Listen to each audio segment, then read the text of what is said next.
Fala, meu aluno, minha aluna do Knapse, tudo bem com você? Nessa aula, a gente vai continuar um pouquinho pensando naquilo que a gente fez na última aula. Olha só, você lembra que a gente começou a avaliar duas características de uma vez quando a gente pensou na segunda lei de Mendel? E o primeiro passo para isso foi a gente dizer que para que a segunda lei de Mendel seja válida, a gente precisa analisar dois pares de genes que se dividam por segregação independente. O que era isso? Eu disse para vocês que, para a segunda lei de Mendel ser válida, a gente precisava que os dois pares de genes que a gente estivesse analisando estivessem em cromossomos diferentes. Eles não podiam estar no mesmo cromossomo. Então, o que a gente vai fazer nessa aula? A gente vai pensar, poxa, e se os genes estiverem, sim, no mesmo cromossomo? Como que a gente vai analisar?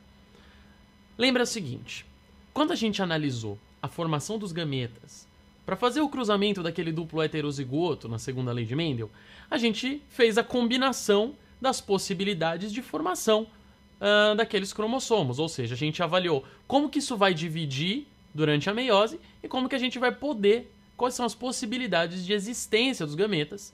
E a gente viu que a gente vai formar 4 tipos de gametas que vão ser divididos em 25% cada um. 25% de todos os gametas formados, 25% vão ser um de cada tipo. O que vai acontecer quando a gente for avaliar o linkage? Isso não vai acontecer, porque a estrutura do cromossomo é diferente. Dá uma olhadinha no desenho para você entender melhor isso que a gente está falando. Olha lá. Eu desenhei para vocês aqui 2 vezes um duplo heterozigoto.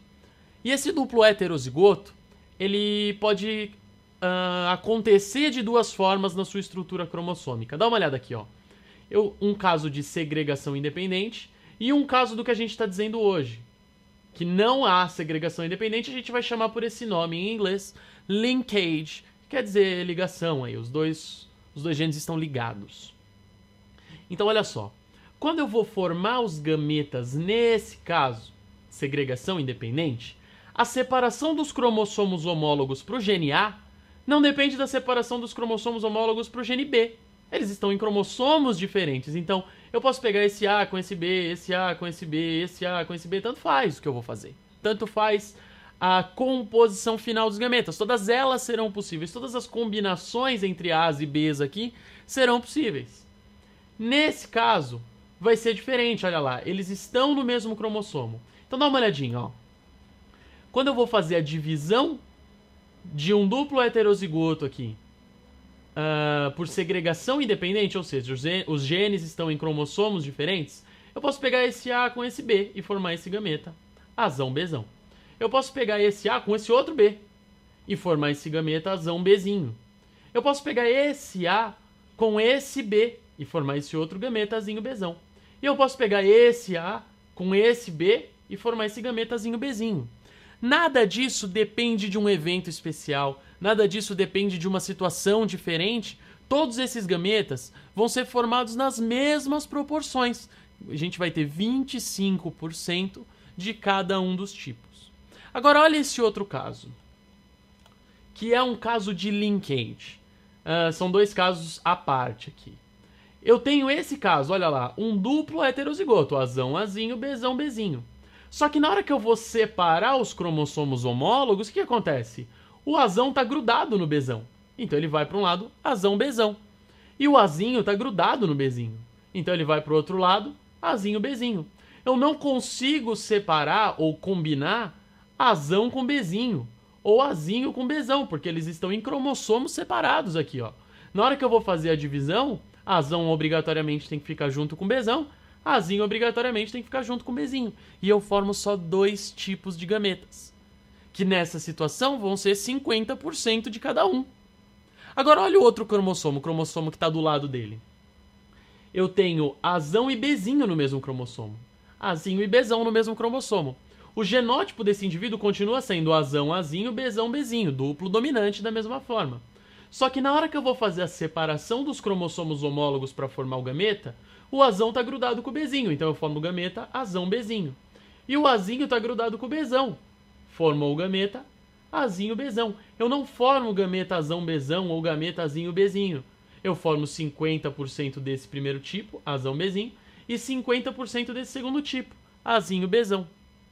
Dá para compreender a diferença entre a segregação independente e o linkage? Isso vai afetar principalmente a proporção entre os gametas. Só que aí você vai dizer, mas então, quando eu tenho os casos de linkage, eu só formo os dois tipos de gameta? Não formo 4? E eu vou dizer para você, não é bem assim. Porque existe um fenômeno que permite que eu possa aumentar essa variabilidade genética, e aumentando a variabilidade genética, promover maior variação e melhorar a seleção natural. A gente vai ver isso mais pra frente em outro módulo. Mas existe uma forma através da qual a gente consegue formar 4 tipos de gametas a partir de genes em linkage, que é o crossing over. Dá uma olhadinha aí que eu fiz desenhos para vocês também.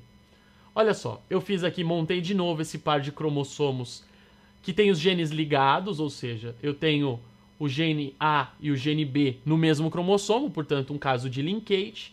E eu vou fazer a gametogênese aqui, olha lá. O primeiro passo da gametogênese, lembra? Tudo isso aqui vai ser uma meiose. Então o primeiro passo da gametogênese aqui vai ser a duplicação das cromátides, né? Então a gente começa a formar, olha lá, o Azão que estava aqui, copiou, virou Azão ali. O Bzão que estava aqui, copiou, outro Bzão ali. Então esse cromossomo com 2 cromátides corresponde a esse aqui. E a mesma coisa acontece aqui, ó. Esse cromossomo com 2 cromátides corresponde a esse aqui. Só que, na hora que a gente for separar os cromossomos homólogos, o crossing over consiste nessa troca aqui, olha lá. O pezinho dos cromossomos vai cruzar. Cruzou o pezinho dos cromossomos, eles vão trocar essa ponta, olha lá. Esse Bzinho estava aqui, veio para cá. Esse Bzão estava aqui, veio para cá. E o que aconteceu então? Eu formei, quando for separar as cromátides irmãs, esse Azão Bzão vem para cá. Esse Azão Bzinho agora, ó, que ele roubou do cromossomo do lado, vem para cá. Esse Azinho Bzão vem para cá. E esse Azinho Bzinho vem para cá. Percebe que a gente formou agora de novo os 4 tipos de gametas por causa do crossing over? Só que aí você vai me dizer, então é igual a segregação independente? E eu vou responder para você, não, rapaz, não é igual. Porque a segregação independente acontecia livremente, lembra? Então a gente formava 25% de cada um dos tipos de gametas. Nesse caso não é livremente. Nesse caso depende da ocorrência do crossing over. Então essa proporção não vai ser exatamente 25% para cada um. Aí você vai pensar, mas como é que eu vou saber então? A porcentagem de ocorrência de crossing over, ou seja, quantas vezes esse crossing over vai acontecer na formação de todos os gametas, vai depender da distância entre os 2 genes dentro do cromossomo. Como assim? Quanto mais longe esses genes estão dentro do cromossomo, maior a probabilidade de que esse cruzamento ocorra entre eles. Concorda? Se eu vou aproximando, eu vou diminuindo as chances de que cruze entre os 2, e eu vou diminuindo a possibilidade do crossing over. Então a porcentagem de ocorrência de crossing over durante a gametogênese é muito útil para que a gente possa determinar a posição dos genes dentro de um cromossomo. Quanto maior a porcentagem de ocorrência de crossing, mais próximo a gente vai estar de uma segregação independente, maior a distância entre esses cromossomos. E aí a gente pode até pensar de uma forma análoga que a segregação independente é a maior distância possível entre 2 genes, né? Eles estão tão distantes que eles estão em cromossomos diferentes. Então, quanto mais distantes eles vão ficando um do outro dentro desse mesmo cromossomo, maior a porcentagem de ocorrência de crossing, e a gente consegue determinar a posição desses genes dentro do cromossomo. Isso ainda vai ser muito importante, como eu disse para vocês, para gerar variabilidade genética. Quanto mais crossing vai ocorrendo, o maior número de variações a gente vai encontrando, e esse número de variações vai fornecendo a evolução e a seleção natural. Tá certo? Gente, isso pode parecer um pouco complicado à primeira vista, mas vale estudar, vale aprender bem isso, porque é muito importante.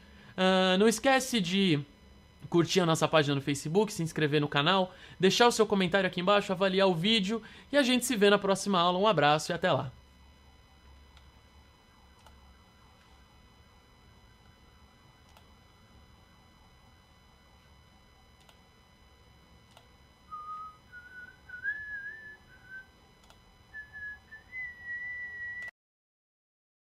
Pim, pam.